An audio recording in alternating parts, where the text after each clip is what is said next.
they were called aroused fear and panic in all of us. It's been Although 10 it didn't months happen that often, it happened often enough for everybody to be on edge. Well, was it? Since then, they transferred me to a new prison, and I changed up my appearance, and they give me my wand and magic, like, you know, new spells. I'm getting out in a couple of days.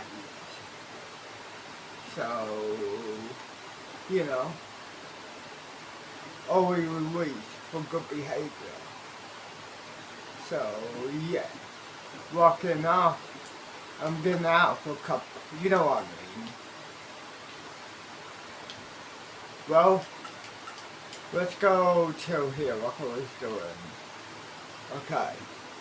Press play. All the time. The third problem also didn't become noticeable until later. It was a problem of health. There was no pattern to who was affected or not, but some people, probably no more than 1%, got sick. It started out like a fever and slowly progressed with nightmarish mutations randomly hitting the body. Most of these mutations made the victims handicapped and disfigured, but sometimes, very rarely, the victims developed properties that were seemingly beneficial to them. The most extreme case of this that I saw was a young girl who grew a third eye in the middle of her forehead.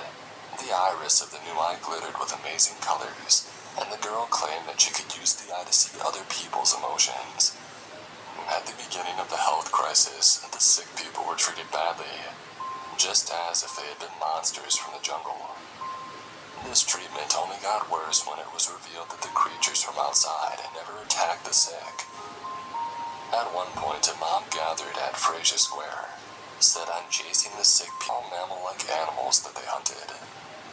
This was a turning point for us. And then luck struck again.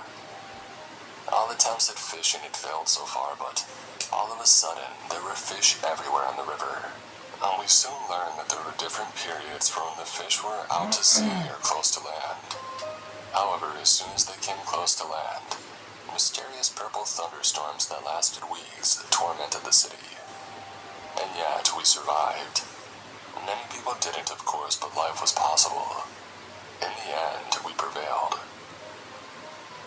And during the 5 years that followed, there weren't that many catastrophes, and our focus on survival kept most of our thoughts of home away.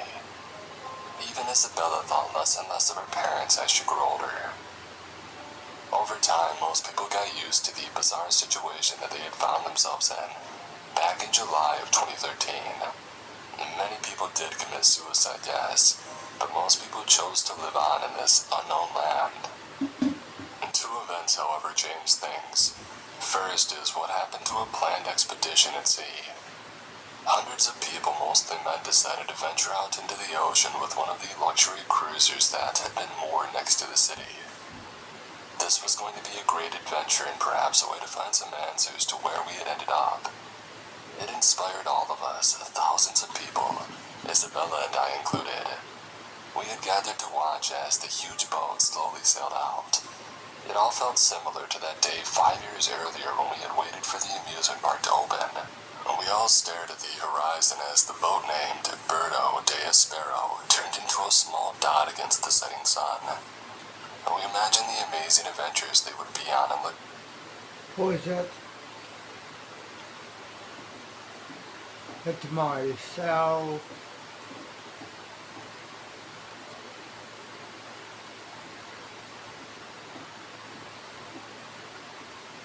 Here.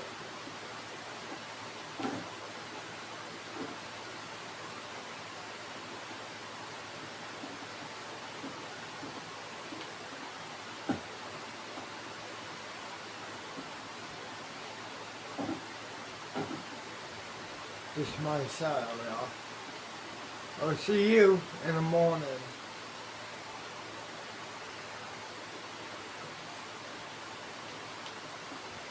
Good morning, prisoners. I hope you had a good night. Good morning, prisoners.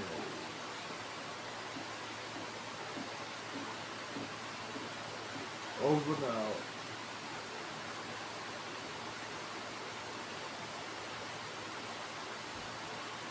Let's go to here.